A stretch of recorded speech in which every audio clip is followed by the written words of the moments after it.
Hey out there, this is John Davisson from the Electronic Privacy Information Center, and you're listening to Firewalls Don't Stop Dragons.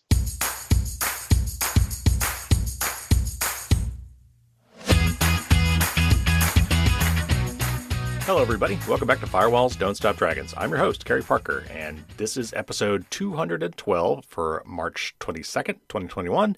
And today we have part two of our interview with John Davisson from EPIC, the Electronic Privacy Information Center.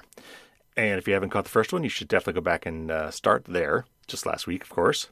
But today we're going to pick up where we left off, and I had posed a question to John about these being automated systems. One of the classic things that humans love to do when they come in contact with automated systems is to try to game the system.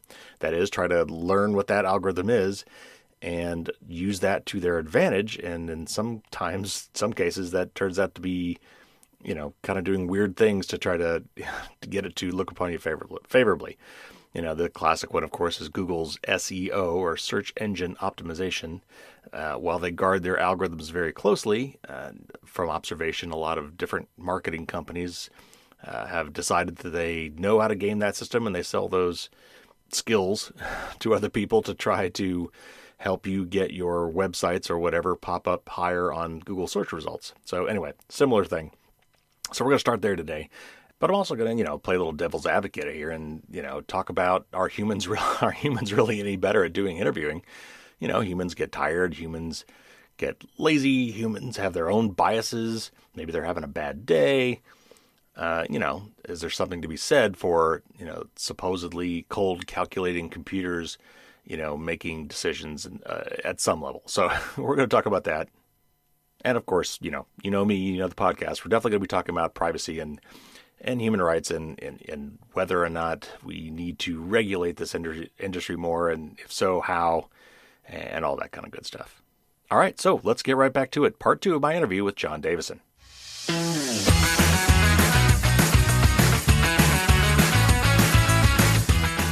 So, and here's the flip side of that, of course. As soon as we start getting to automated stuff, there's gaming that system. So I read in the Washington Post in prep for this that there's technologies are becoming so pervasive at schools, like universities, as part of their, hiring programs to help you find jobs, are actually training the job seekers to, quote, how to look and speak for best results, unquote. Can these systems be gamed? Do we know that they were, it seems like that's the flip side of this coin every time. Yeah, it's a great question. I don't know the answer for certain. I expect that there are some intuitive things like, don't yell at the camera, to maintain eye contact right, to the extent possible. And I've seen YouTube clips and articles that advise applicants to structure their answers in certain ways and use certain keywords. So it would not surprise me if those tend to be looked on favorably by higher review. But the truth is that we don't know for sure, because the factors that higher review is relying on are not publicly disclosed as a matter of course. Right. As I mentioned earlier, even if you could identify certain gestures or behaviors on camera that the system tags as positive, it's not necessarily possible for someone with a disability or a facial tic. Oh, sure. Right. Or some other inhibition that's going to prevent them from meeting those expectations of higher review. And I think this sort of speaks to another problem, teaching to the test. Oh, yeah, right. It's so possible, as has happened in some cases for standardized testing, it's so possible for an AI system to become a feedback loop where you end up teaching to the system, and then over time, the test and the teaching evolves into this sort of bizarre, self-contained evaluation right. that's removed from the actual factors that employers are concerned about or that make a good employee. So I think there's certainly, I'm sure it is possible to a degree to teach to the test, so to speak, but it's underscores some of the shortcomings of these systems. Right. And, and I'm sure some of this falls along the line of, as regular things you would do in an in-person thing, dress nicely, don't swear, don't bring up politics, don't, I'm sure there's, along some of those lines are just, regular things you would do in an interview to try to give a positive impression. But, for example, for some of the essay things, I know that some of these essays that are submitted. I don't think SAT's done this way, but some of the ones that are automatically scored, some students have figured out ways to like literally just if they populate the essay with certain high dollar dictionary words in random order, like it doesn't even have to make sense, that they get great scores from some of these from these essay scores because they've learned how to game the system. So yeah. Anyway. Yeah, it's and to be clear, saying that this is a problem with AI is not the same as saying that human hiring processes are perfect. Right. They're far from it, and there's always room for improvement, but it's one does not follow from the other. There's this technological solutionism. I don't know if this is a term you've run across, but this idea that every problem or perceived problem has a technological fix, and we should rush to implement that fix and sort of damn the consequences. And I feel like this is a good example of that. Even though there are problems in hiring, we seem to be adopting technologies that we don't fully understand, and the consequences of which are not well appreciated by companies and regulators and the public necessarily. So it's just to underscore the point that just because AI is a problem doesn't mean that we're defending human hiring processes. Well, and that brings me to kind of my next point is, humans aren't great at this either. I mean, do these companies have a point? I mean, I think what the idealized view of this is that, well, if you take humans out of the equation, because humans are naturally biased, right? And they have, not only just whatever biases they have in general, but maybe they're having a bad day. Maybe they're not being attentive. Maybe they're distracted. Maybe they're sick and coming into work anyway, and they're trying to interview someone, and they're not at their best either. I think what some of these systems are kind of saying is, well, computers don't get tired. Computers don't get distracted. Computers don't get sick. Whatever results you're going to get today, you're going to get tomorrow. And so in that sense, they are unbiased is the wrong word, but I mean, do they have a point in that some automation might help alleviate some biases? And maybe where the rubber meets the road here is, have employers come back and said that they like the results they're getting from some of these systems? I mean, do the employers actually believe that these systems are bringing them better candidates?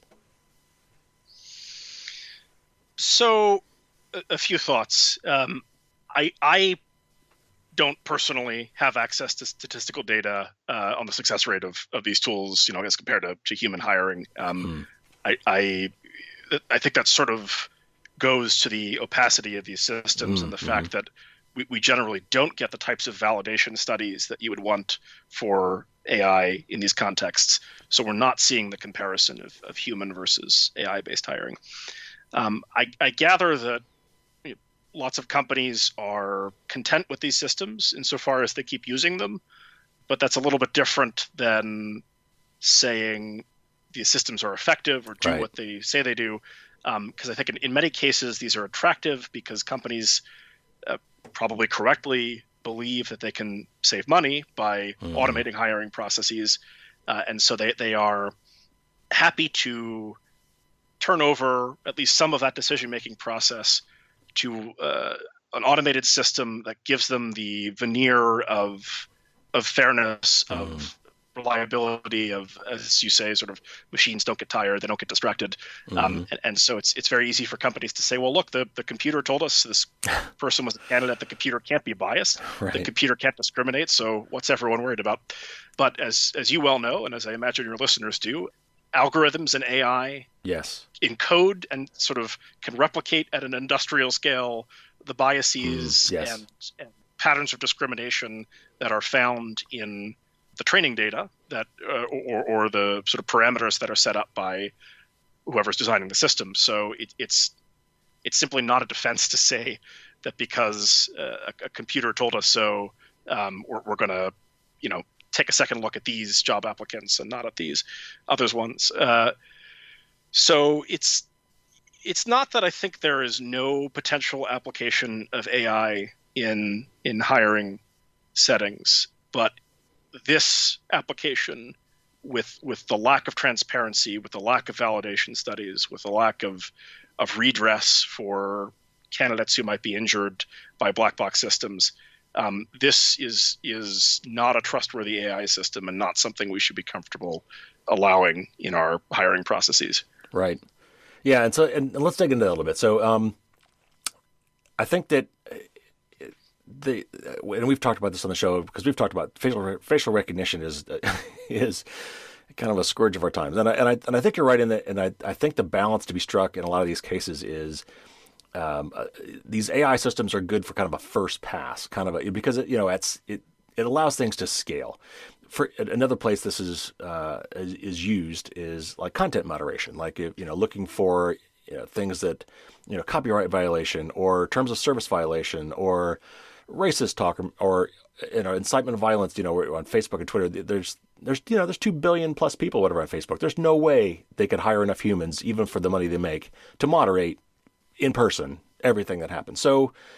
And I think like these big companies too, and that have the same issue where they could be getting thousands of applicants for a particular job, and so I think the balance to be struck is that these might be a good first pass, but then some human has to step in and review the results. So, but now to the bias part. So there's at least two elements for AI, and you touched on those, is where bias can be built in.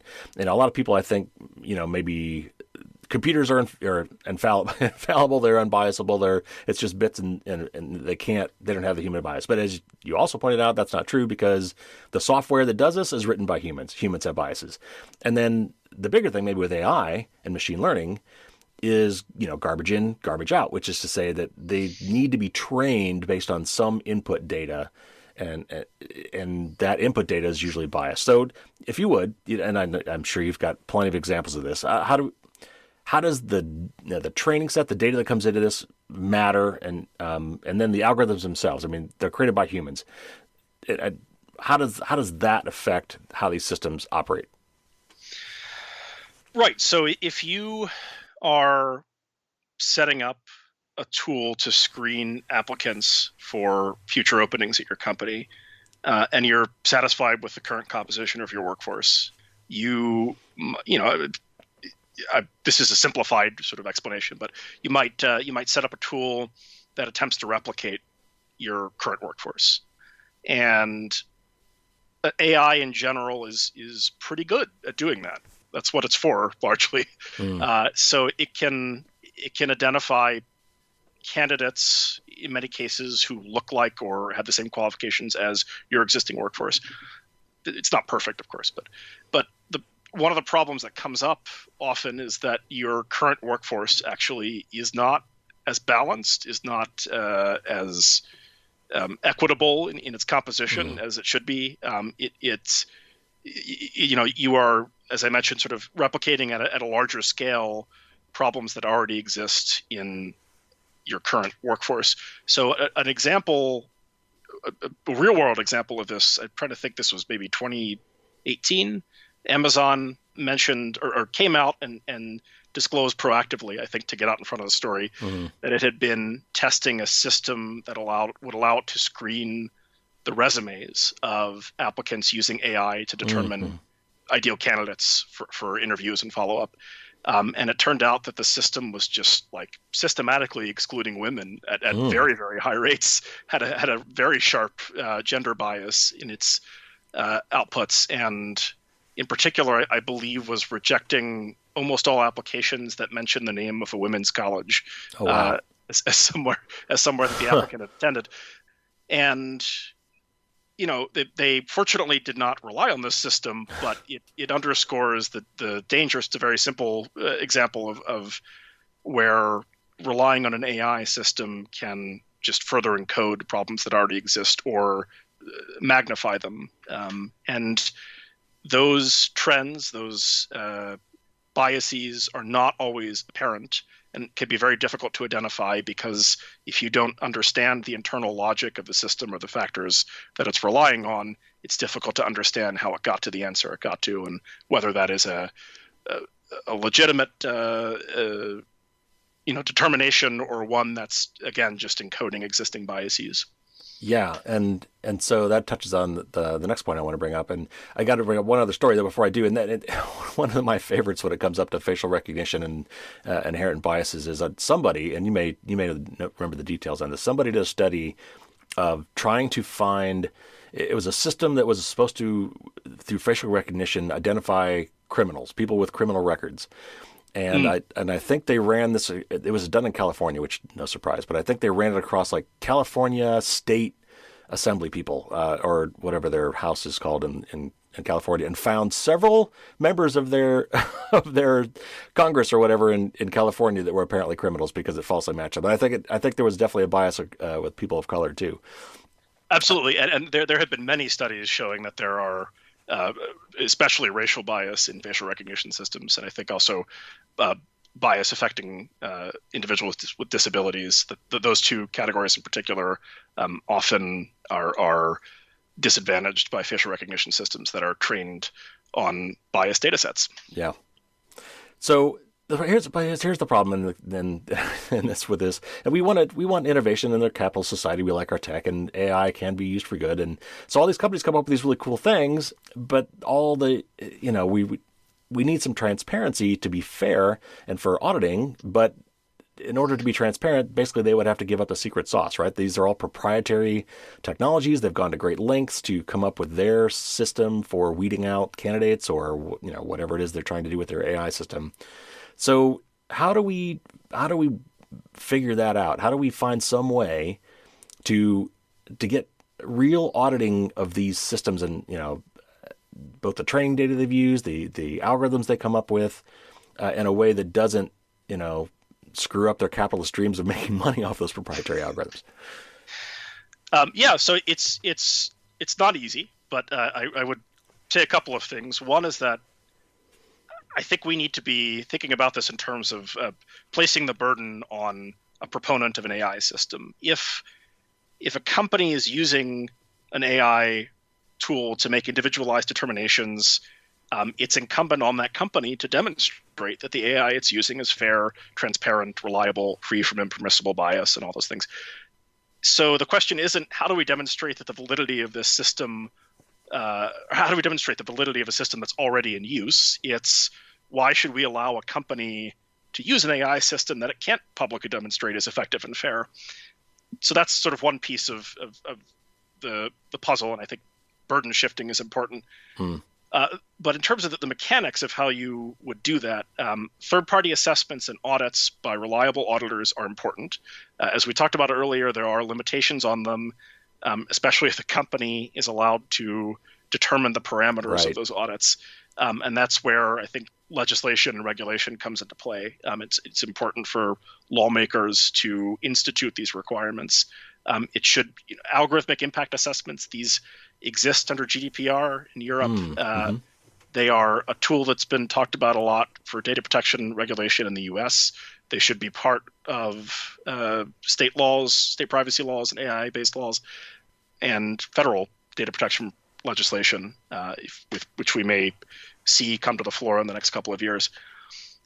Those are sort of, I guess the terminology gets used in different ways, but algorithmic impact assessments, that term generally describes an document that the proponent of an AI system publishes before rolling out the system. And then, so that's like, what is the system? What is it being used for? What data is it collecting? How is it processing that? What validation studies have been conducted? Have you demonstrated that it's free from impermissible bias? And have you provided an adequate justification for using it? So all of that should be assessed by the company and placed into a document that's made publicly available, understanding that there are limitations on how much detail you can go into with proprietary AI systems. Right. I think all of those categories of information should still be available to the public. You could describe all of that at a sufficiently high level that you don't need to turn over trade secrets. And then in addition to that are what I already mentioned, which are third-party assessments and audits. And over all of this, you need an adequate legal framework, and you need regulatory oversight. You need regulators who are going to be sufficiently aggressive to ensure that these requirements for audits and assessments are enforced. So let's talk about regulations. What tech always leads the law because the law is, notoriously slow to develop. So a couple things. First of all, what around higher tech in particular, what sort of cases are out there now? Are there lawsuits pending that might drive this industry and drive regulation? And then are states and government agencies actually trying to limit or ban this use now, like they are in some cases with facial recognition technology? So I looked this up recently. I was curious, what sorts of cases are out there. Mm-hmm. And I really could not find any federal or state litigation against higher tech firms. There may be cases out there and I'm just not seeing them. Or maybe too new, I guess, maybe. Yeah, well, that's probably a piece of it. I think it is also a reflection of the inadequacy of our legal frameworks around this type of technology. So it is very difficult to obtain redress, to obtain some sort of remedy if you've been injured or believe you've been injured by a system, an AI system or facial recognition system. And also, it's a reflection of how difficult it can be to identify bias definitively in hiring processes. Sure. And that's true, of course, even in human hiring processes, but it's also true in AI-based processes. But in terms of governments that are interested in cracking down on these technologies, Illinois, I believe it was last year or maybe the year before, passed the Artificial Intelligence Video Interview Act. That is, to my knowledge, the only law currently on the books in the states specifically about video-based hiring assessments. And it imposes some requirements that are good. That there has to be notice that AI is being used. There has to be information describing generally how the system works. They have to obtain express consent from the applicant to use that technology. As we talked about earlier, that's a little bit tricky because opting out often means you just can't apply for the job, period. Right. But there is that requirement for consent. There are limitations on who the employer can share videos with, and any company that captures videos in an AI assessment has to delete them within 30 days of a request by the applicant.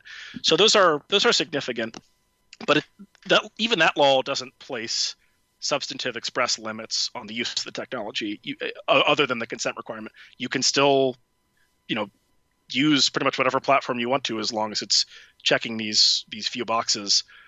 Whereas, as you mentioned, there have been a number of jurisdictions instituting bans or significantly curtailing facial recognition use. And I would imagine that is actually a piece of why HireVue has dropped facial analysis from its system, because it is concerned about compliance with those laws and others that may follow. There was also a law proposed, and I confess I don't know the current status of this. I'm pretty sure it hasn't passed, but New York City was considering instituting similar restrictions to Illinois on AI hiring platforms. And we know that there has been interest by consumer protection officials at the state and federal level in systems similar to HireVue, in systems, online proctoring systems, other contexts where there's facial recognition and video interviews and AI analysis being used.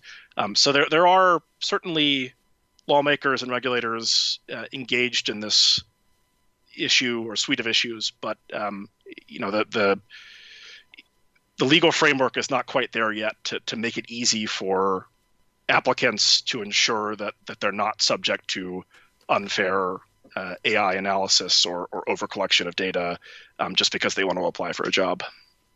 Gotcha. Yeah. So sounds like there is really no, other than Illinois and maybe eventually New York, right? Currently, you've got no real recourse. I'll qualify that slightly, which is to say that the authority that we are relying on in our FTC complaint is the prohibition on unfair and deceptive trade practices. Mm-hmm. And there are some state statutes against UDTP include a private right of action. So you can bring a lawsuit if you've been subject to unfair or deceptive practices. The federal statute does not include that, but many state laws do. That is a potential avenue for redress for an individual. But, our complaint is kind of on the bleeding edge of that establishing that these types of practices are unfair and deceptive. So you've got a lot of work to do if you intend to bring a lawsuit of that nature as an individual to show that that you've been harmed by unfair or deceptive trade practice. Gotcha. So if you've gone through some of these processes, if you feel for some reason you've been discriminated against or weeded out based on some of these AI systems and higher tech, or I guess other things related to this too. It's used all over the place now.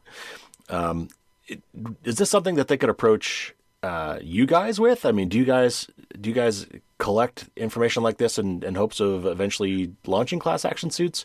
If I feel I've been affected by this, short of a particularly applicable law, what else might I do, or who else might I reach out to for help? Yeah, it's a tough question because as I said, U.S. law and the laws of most or all states don't make it easy to obtain redress. If you have credible reason to believe that you've been discriminated against through an AI-augmented hiring process, you should consider speaking to an attorney. If you live in Illinois, as I mentioned, you should familiarize yourself with the AI Video Interview Act and possibly speak to an attorney if your rights have been violated. You can always try reaching out to the company that declined to hire you to ask for a written explanation. I don't know how successful that will be in most cases, but it couldn't hurt in some. Epic does not represent outside clients. We represent only ourselves in litigation and our members. So we're not in a position to bring class actions. I'm sure there are plaintiffs' attorneys out there who are looking at this suite of issues and may try to bring class actions in the future. You should also, more generally, seek out candidates for office who favor comprehensive data protection legislation and other privacy protective statutes and regulations. You should write to your legislators, I think especially legislators at the state level, where a lot of these laws are likely to be developed and enacted in the near term, letting them know that you think this is an important issue to pay attention to. And if I may say so, you should support organizations like Epic that are engaged in this fight and trying to call, the attention of the public and legislators and regulators to these issues. Yeah, absolutely. And that's one of the things, you guys, Electronic Fraternity Foundation, Center for Democracy and Technology, you guys are all out there doing some really, really great work. And I often encourage the audience to help out. It's one of those things where, if you believe in the issue, if you want to get involved, but you don't have time yourself, then, give money to the folks that are doing it every day, and doing a great job at it. That certainly includes you guys. So before we wrap up here, maybe some positive thinking about this. First of all, do you feel, and I'm hoping you do, that with the stark change in administrative priorities that we've just recently had here in the United States, do you foresee maybe some beneficial legislation, regulation coming in the near term, and just in general, do you see a way for this kind of AI and ML stuff to be actually used for as a force for good? Could we be using these things in different ways that would be more beneficial to society and democracy? Just big question. 25 words or less. Go ahead. Yeah. So I am, and we are as an organization, cautiously optimistic about the prospect of comprehensive data protection legislation in the coming 2 to 4 years. There is actually quite a bit of agreement, bipartisan agreement on the basic parameters of what a general data protection law would look like. There are some significant points of disagreement as well, but I think I feel more optimistic now than I would have 2 or 4 years ago. I think there is, especially at the FTC, a prospect for real action through regulations and enforcement actions, because turnover and control of that commission will likely mean that some of the priorities that Democratic commissioners have identified in the past while they've been in the minority are likely to become priorities of the agency when they're in the majority, and those include being more aggressive and comprehensive in the commission's approach to data privacy and AI-related issues. And in terms of using AI as a force for good, I mean, I think there are ways. I'm not a technologist or a computer scientist, so it's a little bit out of my depth in some ways. But I think using AI to evaluate say, the composition of a workforce and to identify problems and choke points in the hiring process. That's less about making individualized determinations of applicants and more about identifying systematic and structural problems with the company's hiring process. That could be a beneficial use if it's subject to the correct safeguards and it's deployed cautiously and transparently, and with a clear and credible explanation of why the benefits outweigh the risks.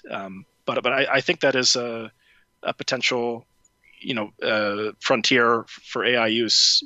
And obviously, there are many uses of AI that do not involve personal data and making individualized determinations about housing and credit and employment and education. And those are, I think, hold great promise. Well, John, this was a fascinating discussion, and this is something that many of us, especially during COVID now, are dealing with. So glad to bring you on the show, and thanks for coming on and talk to us about this issue. Yeah, thanks so much, Kerry. This was a real pleasure.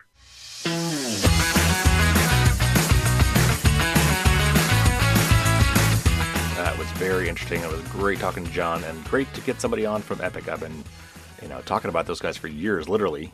They've been doing some great work, and for whatever reason, just haven't really managed to crack the code to finding someone to come on the show. But we did this one. That's great, and hopefully it's just the first of many more to come, including, hopefully bringing John back as well. So they really are doing some great work. You definitely should check out epic.org, epic.org. Hit them up with some donations, or just, at least check them out, see what they're doing. I'm sure they've got a newsletter you can sign up for. And, like the EFF and some others, they are out there working every day to guard your rights and to make the world a better place, particularly online. So check them out. Tell your friends. It's really good to support these guys and groups like them. Now, also, John was the first person that I managed to collect some bonus content from. And this is something I'm going to be doing for my patrons on Patreon. And, I'll ask some extra questions, and I've got kind of some stock questions, and they're, kind of outside the realm of the topic we're on. I want to make sure you guys get all of that. But I want to get some extra stuff, too, as long as I got them on the horn. And some patrons will even have the opportunity, because my patrons will actually know ahead of time who I'm going to be interviewing, to suggest questions for me to ask. And those are great ones to put in the bonus content. So I will be publishing those to my patrons here soon. And there will be definitely more of those coming up. In fact, my next interview with Phil Zimmerman, I've got a lot of extra content there to post. So there'll be plenty of extra stuff there. And I'm just going to kind of do that more going forward. So anyway, something to look forward to if you're a patron, and maybe a reason why you might want to become one. Some other ones are, I have set up a Discord server. So now you can directly interact with me. I'll be honest, I don't have a lot of patrons right now. So if you want to get in soon, you'll have a lot more access, because there's not a whole lot of other people there right now. But yeah, so I've got a Discord server. It's really easy. It's free. It's easy to sign up for. And, we can just chat. You can ask me questions. You can suggest topics for upcoming podcasts, or for the blog or the newsletter or the book or whatever you want. And I will be doing some, kind of AMA or Q&A sessions at some point too. So, basically just several opportunities to directly interact with me. We could talk about privacy. We could talk about security. We could talk about products and services, and we can talk about anything you want to talk about. Also, if you're at all curious about how I make this podcast, there's actually a lot to it. I think you will be surprised. I put together a little video that all the behind the scenes stuff and actually how I do it. You'll get to see my computer setup and what tools and services and things I use. You'll get a look at the studio. You'll get a little idea of what it takes to edit and put all this together. And again, that's available to all my patrons on Patreon. Now, I've still got my super secret manufacturing product in the works. It just takes time. This is getting actually manufactured overseas, so it's going to take a little time. But I'm hoping to have these out and ready by April. And when that comes, I will give you the full details on that. But it's going to be very cool. It's something you will not be able to get anywhere else. And it actually will have a real security purpose. It will help you to be more secure. So stay tuned for more information on that in a few weeks. Now, I don't bring this up probably often enough, but you can follow me all sorts of different ways. I'm on various different social media sites that each one I do a little bit different thing. You can follow me on Twitter. That's kind of where I, post most often probably. And I'll either retweet some other really cool stuff, or I will post about, important security and privacy things that are happening. I also do that to some degree on Facebook as well. Twitter tends to be the more technical stuff, and whereas Facebook is something I want to make sure everybody knows. So you can, if you're going to pick one to follow me on. Those are probably the best two. I also do post from time to time on Mastodon, which is kind of a Twitter alternative for people who like having a little more privacy. And I will post every once in a while. I'll post on LinkedIn. You can find me in there as well. And of course, I've got a YouTube channel where currently I'm just posting kind of the podcast, but I hope to be posting some video tutorials and things like that soon. So you can follow me there as well. You can find all of those links if you just go to firewallsdon'tstopdragons.com, and on the right-hand side, you can see the little follow me icons there that have, links to all of those things, plus, of course, in the show notes. Oh, I forgot to mention, if you're a patron, all my patrons do get copies of all the show notes sent directly to them, so they get links to all the things I talk about, including links to all the articles I read in the news stories. If you go to my website, you can also sign up for my newsletter. I send that out every 2 weeks. One went out just last night. And I try to cover, topics that are relevant, things that are popping up in the news right now, and include something actionable, something you can do to help improve your privacy or your security. The newsletter and the blog are usually the same thing. So if you want, you can see kind of quote-unquote back issues of the newsletter just by going and checking out my blog and doing some searching around there. But if you want to have them sent to you automatically every week, you can just sign up for the newsletter. And if you do sign up for the newsletter, you'll get a free My Top 5 Tips guide, as well as the first chapter of the book for free, so you can check it out. Now, here's the thing. If you've already thought about all those things and either decided yay or nay or on all of them, that's all well and good. But I really need to reach more people as well. So what I would love for you to do, if you're doing any of these things, or if you thought about doing them, or if you think someone else in particular might benefit from them, please spread the word. Tell your friends. Share it up on social media. However it's best for you to get that out. I would very much appreciate it if you would share that with others. I'm trying to reach a critical mass, and I am not there yet. I've got a long ways to go. So anything you could do to help me expand my audience, I would very, very much appreciate. I didn't see any new reviews on Amazon or on iTunes. I saw some more 5-star reviews, but there weren't any text that went along with them. There was no, so I had nothing to read. So there actually have been some more reviews. So whoever did those, thank you very much. I need them. I appreciate them. And if you do happen to, leave a review that actually has text, I will keep an eye on those and I will read them here on the air when they come out. All right, before we go, one little bit of personal news. I just got my first vaccine shot. I got the Pfizer, so it's a 2-shot thing. My next appointment is 4 weeks out. I could do it in 3 weeks. I'm going to see if I can't get that bumped up, but I am so happy to finally get my first shot. And I actually had zero response to that. Now, I heard the second one is the one most people have a reaction to. So we'll see after I get the second one. But I mean, my arm wasn't even sore. So easy peasy. I hope the rest of you are out there getting yours too. At this point, at least in the United States, it's becoming much more widely available, and it's starting to be opened up for just about all adults who want one. So, man, when that comes up, jump on it, get your shot. We're actually almost at a race against time here because there are variants out there, and the number of variants keeps growing actually. And the quicker we can squelch this, the quicker we can, cut off the chances for more possibly deadlier variants popping up. So it's really, really important that we get everybody's vaccinated as quickly as possible. So get yourself signed up, help others to get signed up for their shots, convince other people that need to be convinced. We really need to get this done. Until then, everybody stay safe. Keep doing that social distancing for now. Keep wearing those masks when you go out. Keep washing your hands. We just have to get a little bit further. We're almost there, and we can get back to normal. Take care, everybody. And as always, until next week, don't get caught with your drawbridge down.